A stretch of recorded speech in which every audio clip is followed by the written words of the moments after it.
Semalam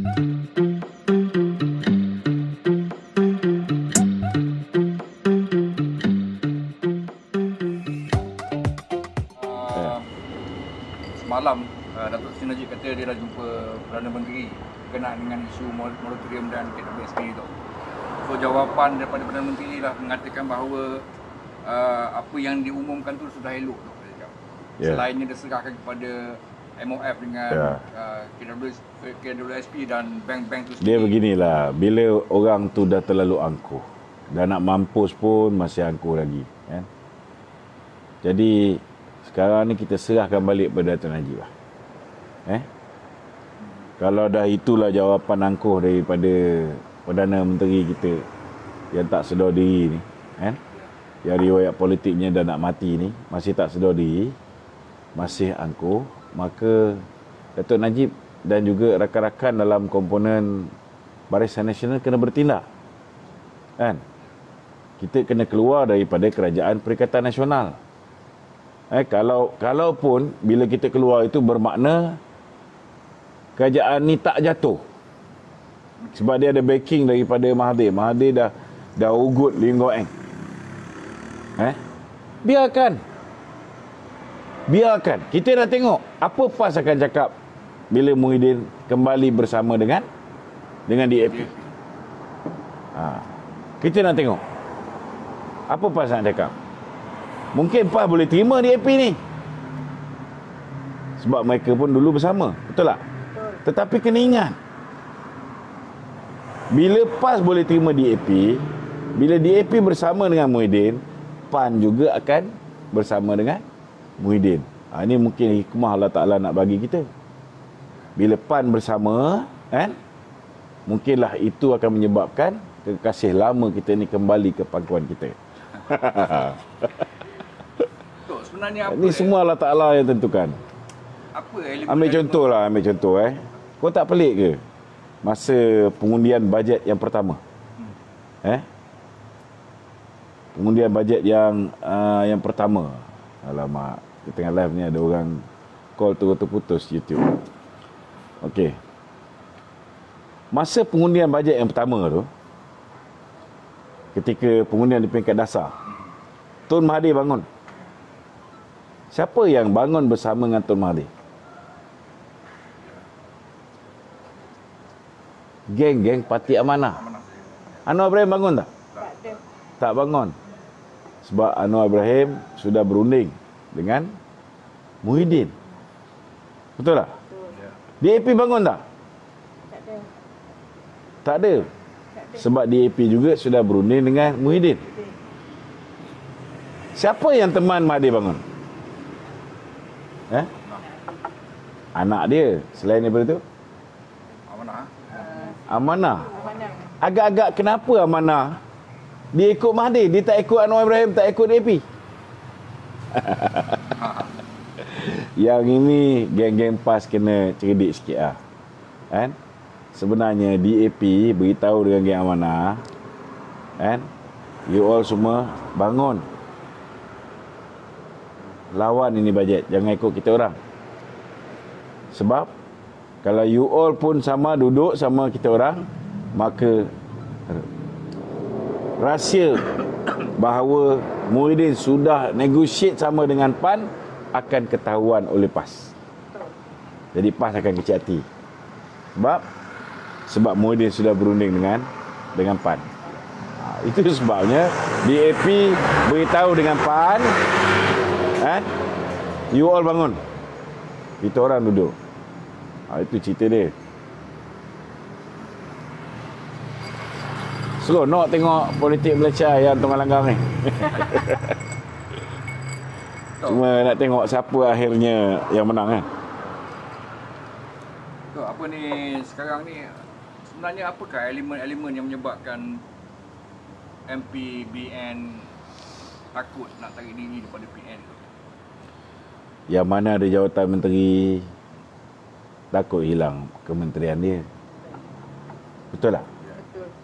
Yang mana ada kes, risau takut kes dia tu kena. Padahal dah kena pun. Memang tak boleh lepas pun. Kan? Yang mana ada meniaga, risau takut meniaga dia kena kacau. Itu je. Yang mana kena dera dengan lembaga hasil dalam negeri, dikacau adik Sabin, kan? Risau takut kena income tax. Betul tak? Bila kita duduk di bawah pemerintahan kuku besi, dulu kita ada Maha Zalim. Rupa-rupanya Maha Zalim tu tak sezalim yang hari ni. Yang hari ni lebih teruk. Benda yang orang macam Mahathir tu tak buat, kerajaan hari ni buat. Kan? Bayangkanlah. Yalah, betul juga kan. Paper 2 hari sudah selepas anak Kunan buat wedding kan, hari besoknya Kunan telah dipanggil. Itu dah nampakkan dah ada lah. Besok ada lagi kan Datuk yang akan kena panggil. Betul tak? Kan dia kena panggil. Pasal yang 12 bulan penjara dengan 2 juta saman kan, Kunan. Kan dia kena panggil baru ni. Besok Dia bukan kena panggil, dia jatuh hukum. Jatuh hukum. Besok dia ada lagi tu. Sebab tu orang aku belum jawab. Tak, betul. Maksud Datuk tu memang betul. Datuk Zahid pun lepas tu dipanggil. Berhubung kes lain pula. Dah bagi Sabah ni panjang umur dia. Kan? Okey Tok, apa ni, kalau tengok dari orang tu dah kena 87 pertuduhan. Nak dikenakan pertuduhan lagi. Itu sebab saya tak faham. Kalau dah zalim sangat kerajaan ni, yang pergi sokong lagi buat apa? Kan? Kalau duduk dalam kerajaan pun nak dipenjarakan, baik alang kepalang lawan di luar. Bukan dia boleh turun masukkan kita dalam penjara. Kurang-kurang 2-3 tahun. Fight lah dulu. Betul tak? Untung sabut timbul. Untung batu tenggelam. Tapi sekiranya Tok, BN masih lagi termangu-mangu nak tunggu sampai bila Tok. Jadi rasanya ada tak? Dia macam inilah. Kita dah tak payah tunggu BN lah. Tak payah tunggu BN. Itu sebabnya wujudnya 2.0. BN 2.0. Maknanya sekiranya di akhir nanti bahawa mereka sudah bersetuju untuk bertanding, tidak bertembung dengan PPBN, tidak bertembung dengan PAS. Maknanya mereka akan agihkan kursi kawasan Melayu ada 122, kan? Mereka akan agihkan kepada 3 parti. Maka pada ketika itu kita akan meletakkan calon di kawasan-kawasan yang bersatu bertanding. Tok, BN 2.0 ni apa benda sebenarnya? Bebas 2.0 ke? Okey. UMNO 2.0 ke? Kita ada yang beri pandangan dengan kita. Kita dah teliti pandangan banyak pihak yang mengatakan bahawa kita sepatutnya bertanding bebas. Jangan masuk mana-mana parti. Boleh. Cuma masalahnya rakyat di Semenanjung ni tak biasa dengan calon bebas. Kalau di Sabah, Sarawak ni peluang calon bebas tu sedikit cerah. Jadi kita dah mengenal pasti kan untuk menggunakan satu platform, satu parti. Jadi parti inilah yang akan kita gunakan lambang dia mewakili BN 2.0. Untuk kita letak calon-calon mungkin kawasan bersatu bertanding contohnya. Kedua, kalau ada calon-calon daripada BN yang angkuh ni, yang kita rasa kita perlu sekolahkan dia, kan? Mungkin ada 1-2 yang kita akan letak. Yang mana orang tu kita kenal pasti dia keahlian dia UMNO lagi, tapi jiwa dia PPBN, kan? Ataupun kita kenal pasti contohnya macam dekat Titi Wangsa ni, kan? Dia ahli UMNO, nak lompat tak jadi, kan? Tetapi dia penasihat kepada Syed Mokhtar, bekerjasama dengan Muhyiddin, buat kerja untuk mengukuhkan kerajaan yang ada hari ni. So orang-orang macam ni semua, kita akan pastikan mereka ni akan kita letak calon untuk menentang dia. Tapi tak ramai lah, kita tak akan letak ramai untuk bertanding lawan dengan calon-calon yang berpaling tadah ni. Jadi Tok, apa ni Apa lagi nak tanya pasal BN 2.0? ya, apa ni BN 2.0 ni rasa-rasa kriteria calon-calon yang kena ada tu. Pertama sekali, saya dah berbincang dengan sahabat-sahabat. Okey. Kita masih lagi mencari calon-calon yang lebih wibawa. Dan kita juga tidak akan melupakan kebarangkalian yang sahabat-sahabat dalam UMNO sendiri yang akan dikhianati oleh pihak-pihak yang akan memilih calon. Contohnya ada setengah-setengah tempat ketua bahagian yang bagus, tapi ketua bahagian yang mungkin tak bersetuju dengan presiden, maka dia mungkin akan dicantas, kan? Jadi mereka-mereka ni juga akan kita pertimbangkan kalau rekod dia bagus. Cuma saya dah berbincang dengan kawan-kawan, kali ni calon kita ni kena calon yang betul-betul bersih. Pertama kita akan cek rekod dia dengan pihak polis. Kita akan cek rekod dia dengan pihak SPRM. Mereka semua wajib menjalani urine test, kan? Penting ni. Kita tak nak ada di kalangan MP-MP kita ni yang ambil dadah. Pil kuda Pil kuda. Pil kuda ke, apa, syabu ke, ais ke.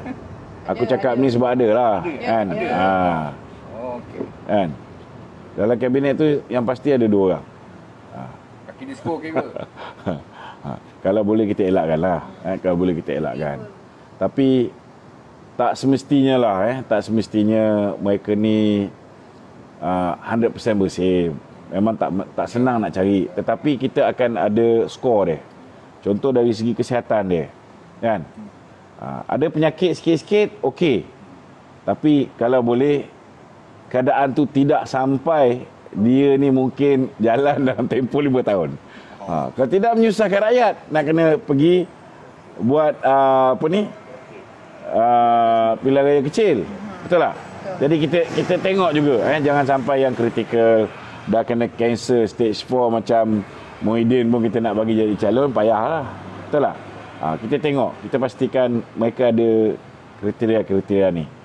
Dan dalam masa yang sama juga, kita nak cuba pastikan bahawa mereka ni dari segi education background dia okey. Kan? Ada degree okey lah. Betul tak? Tak semestinya kena ada master ke, nak kena ada PhD, kan? Ada degree, diploma pun mungkin kita akan pertimbangkan. Sekiranya walaupun dia education dia tak tinggi setakat diploma, tetapi pemikiran dia tu bagus. Betul tak? Betul.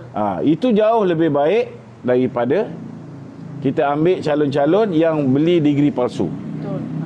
Kita akan pastikan kita akan lantik satu pihak untuk buat background check. Ini kena buat ni, due diligence ni wajib. Kita make sure calon-calon kita nanti ialah calon yang tidak menggunakan sijil palsu. Agak-agak tak ada sijil tu, buat cara tak ada sijil. Kita declare tak ada sijil yang tinggi. Lebih baik daripada kita menipu rakyat. Betul. Kalau setakat education sendiri pun dia tipu, kan? Nanti bila kita bagi dia kuasa, apa dia akan buat? Dia tak tahu buat. Dengan duit rakyat pun dia tipu, kan? Ini kita tak nak benda ni berlaku. So ni antara benda-benda yang kita kena pasti, dan kita pun dah decide, kita akan buat satu circuit test di apa ni, bukit apa nama tu yang dekat TTDI tu, bukit Tiara. dia ada sungai ni lalu kat situ. Kala. Sungai Pecala.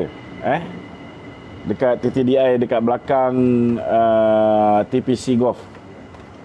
So kita akan buat satu macam test sikit Kalau mereka boleh complete 1 hour satu round tu, maka layaklah untuk menjadi calon.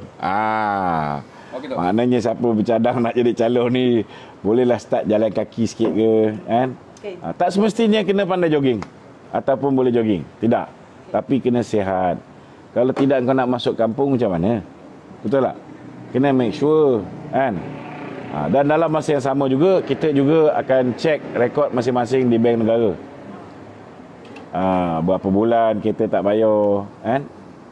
Lepas tu kita juga check sama ada dia punya credit rating dia teruk sangat ke tidak.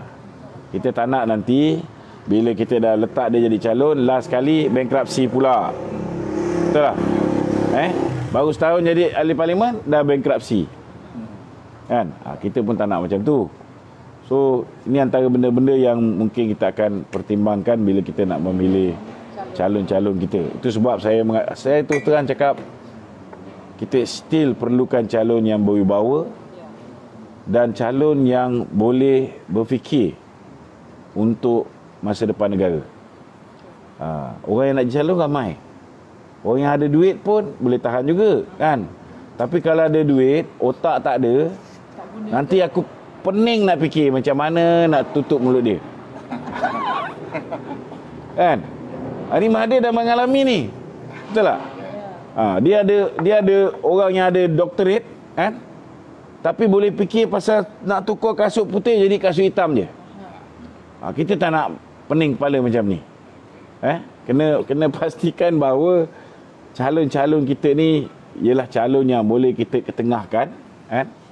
Walaupun kita tak jadi kerajaan, tapi pastikan kita mampu untuk menjadi satu pasukan check and balance. Sebuah pakatan pembangkang yang mampu memberikan saingan, kan? Tapi kalau rakyat tiba-tiba bagi jumlah sokongan lebih daripada kita mungkin boleh menjadi kuasa penentu. Kan? Mungkin ini juga caranya, kita boleh kembalikan Datuk Seri Najib ke persada kepimpinan negara. Ini mungkin cara dia. Ini bukan Datuk Najib cakap ni aku cakap.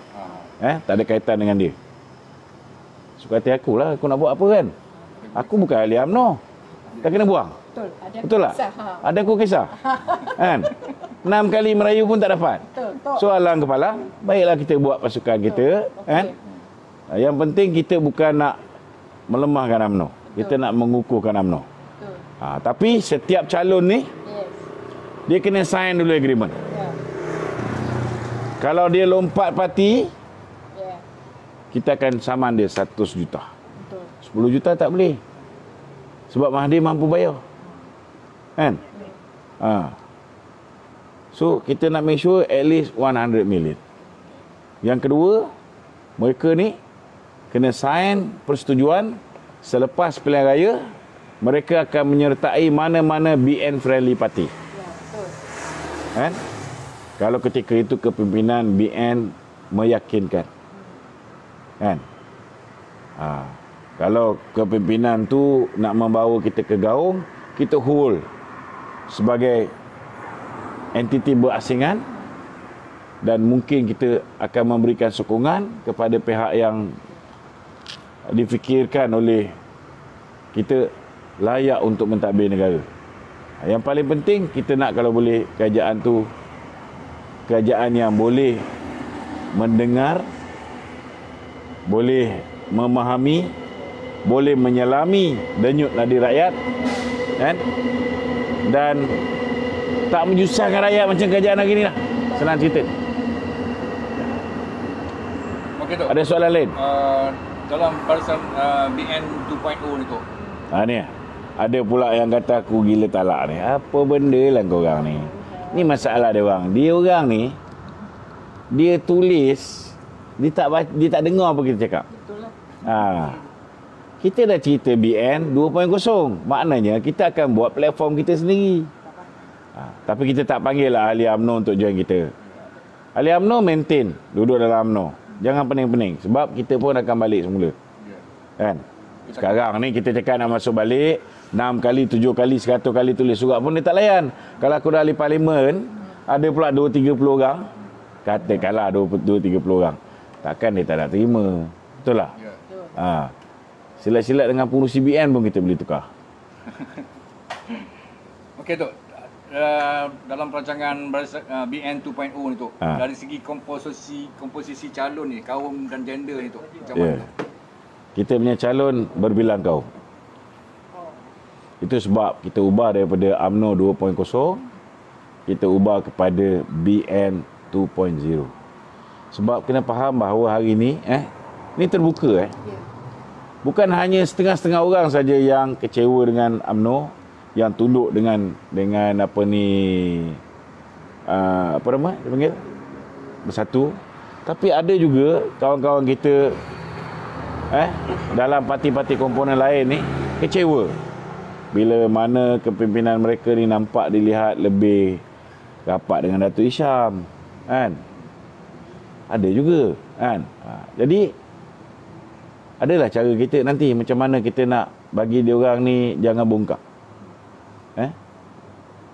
Selama hari ni dia orang ni besar kepala sikit. Betul tak?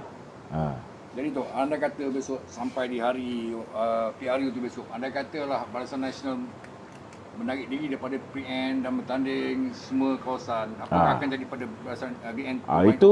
Kalau perkara itu berlaku, maka keperluan untuk kita bertanding di kursi-kursi yang Bersatu bertanding sudah tak berapa nak ada lah. Betul tak? Jadi ada kemungkinan besar kita akan memberikan bantuan kita untuk mengukuhkan kedudukan BN. Tak perlulah kita nak bertanding. Tetapi keadaan menentukan segala-galanya. Tiba-tiba ada pula contohnya kalau katalah last kali nak pilihan raya ni, Zahid Hamidi masih lagi jadi pengurusi Barisan Nasional. Takkan kau nak biarkan dia jadi Perdana Menteri? Betul tak? Bila dia diletakkan sebagai lambang calon yang bakal menjadi Perdana Menteri kepada Barisan Nasional, dari segi psikologi dia, rakyat akan rasa tawar hati untuk mengundi Barisan Nasional. Betul. Jadi masa tu ada keperluan untuk kita memberikan isyarat yang jelas bahawa Zahid tidak akan menjadi Perdana Menteri. Kenalah letak calon dekat belakang Datuk. Kan? Ini contoh. Jadi kursi yang Barisan Nasional yang masih lagi bertuankan kepada BBM pun kita mungkin akan pertimbangkan. Kita tengok keadaan semasa, dan benda ni pun kita kena bincang halus-halus. Kita pun tahu kalau kita letak calon contohnya kat tempat Bersatu, mungkin kita menang. Betul tak? Tapi ada juga kemungkinan kemenangan tu boleh pergi kepada Pakatan Harapan. Jadi kita kena buat groundwork dulu. Kalau kita tengok kita pergi boleh menyebabkan kita menang, kan? Baru kita masuk. Kalau kerana kita pergi tu menyebabkan PH menang, kita kira-kira sikit. Benda ni kita kena gather kita punya intelligent information dululah. Dalam BN 2.0 tu, apa yang dia boleh sumbang pada negara tu akan datang kalau berjaya menang? Kalau berjaya menang? Ya. Kalau berjaya menang, kita lah memerintah negara. Tapi kita mungkin terpaksa bekerjasama dengan Barisan Nasional lah. Maknanya kita memberikan sokongan pada Barisan Nasional. Jadi kita tengoklah keadaan ketika itu macam mana. Betul tak? Kita akan bekerjasama kepada Barisan Nasional, tapi dalam BN pun tak semestinya kita nak bekerjasama dan memberikan sokongan kepada pengurusi BN untuk menjadi Perdana Menteri. Maknanya kalau ketika itu kita mendapati bahawa ada keperluan, kita kena letak sementara orang lain menjadi Perdana Menteri sementara. Sementara kita settlekan Datuk Seri Najib ni. Kena ingat Pakatan Harapan juga menang pilihan raya, dia tak terus letak Anwar Ibrahim menjadi Perdana Menteri. Kan? Dia letak Perdana Menteri sementara. Dia letak siapa? Dia letak Mahathir. Dan kemudian mereka proses pengampunan kepada Datuk Seri Anwar Ibrahim. Tapi malangnya, silap Anwar ni, dia percaya dengan syaitan. Kita dah beritahu, jangan buat perjanjian dengan syaitan.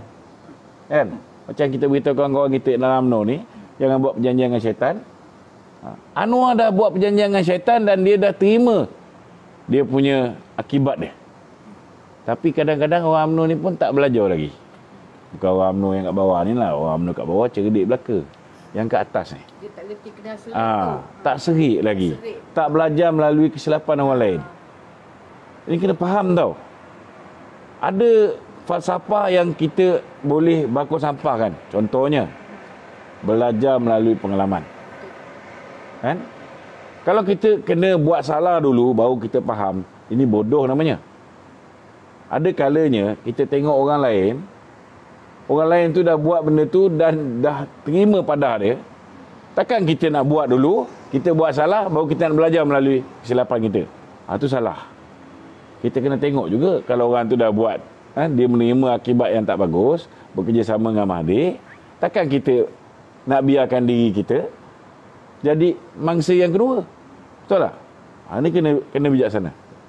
Okey Datuk, dari segi sekarang ni kedudukan dan momentum Muhyiddin Yassin ni masih lagi kekal sebagai Perdana Menteri ni tu. Agak-agaknya sampai ujung penggal ni ke tu? Masuk ujung penggal ni maksudnya habis PRU 15 ke? Dia sebenarnya mereka ni dah berpakat untuk buat pilihan raya sekitar Mac ke April. Tetapi Tan Sri Muhyiddin sedar bahawa inilah pilihan raya dia terakhir. Maknanya kalau dia jatuh daripada kursi Perdana Menteri ni, pilihan raya akan datang ni, dia takkan bagi masa bertanding pun. Kan? Maknanya dia nak cuba hari ni supaya proses dia jadi Perdana Menteri ni berterusan. Maknanya tak berlakulah pilihan raya yang dirancang kononnya nak berlaku bulan April, bulan Mac ataupun setidak-tidaknya bulan Jun. Kalau dia boleh drag sampai hujung Disember 2021, dia drag. Kalau dia boleh ada kedegat lagi, dia boleh drag lagi sampai 2022, dia drag. So, apakah alasan yang akan dibuat untuk menjadikan pilihan raya ni cepat tu? Maksudnya Alasan siapa? Alasan lah. Maksudnya hari tu kalau katakan bajet kalah, bukan pilihan raya. Tak, dia senang je. Pertama sekali, kan, kita kena keluar daripada kerajaan. Kita kena keluar daripada kerajaan. Kan? Bila kita keluar daripada kerajaan, kan, nyawa Muhyiddin tu akan ditentukan oleh Pakatan Harapan. Kalau katalah geng Pakatan Harapan menyelamatkan dia. Kalau kata yang keluar ni 8 orang je, Syafiq Abdal pun boleh selesaikan masalah Muhyiddin. Betul tak? Kalau kata yang keluar ni 13 orang, Syafiq Abdal dengan Mahathir pun boleh selesaikan masalah Muhyiddin untuk terus berkuasa. Tetapi kalau yang keluar ni 20 orang, maka suka tak suka Muhyiddin terpaksa pecah temelang dia. Dia terpaksa bongkar bahawa dia memang bekerjasama dengan DAP. Tak boleh bayang ke sekarang ni? Tengok kes Datuk Najib dia nak buat sebab cepat. Februari ni akan ada kes Datuk Najib. Tapi kes Lim Guan Eng akan didengar bulan Jun tahun depan. Kes aku pun dia orang nak cuba cepat ni. Kan? Itu hari berapa bulan? 14 dengan 18 kan? Dia orang tangguh pergi ke mana bulan 2? 4 bulan 2. Guan Eng bulan 6. Betul tak? Nampak kan? Dia nak tanam dulu pemimpin-pemimpin UMNO ni supaya senang dia lipat kita. Dan pilihan raya akan datang. Okey. Begitu. Ada soalan-soalan lain? Ada soalan dari netizen tu, tapi tak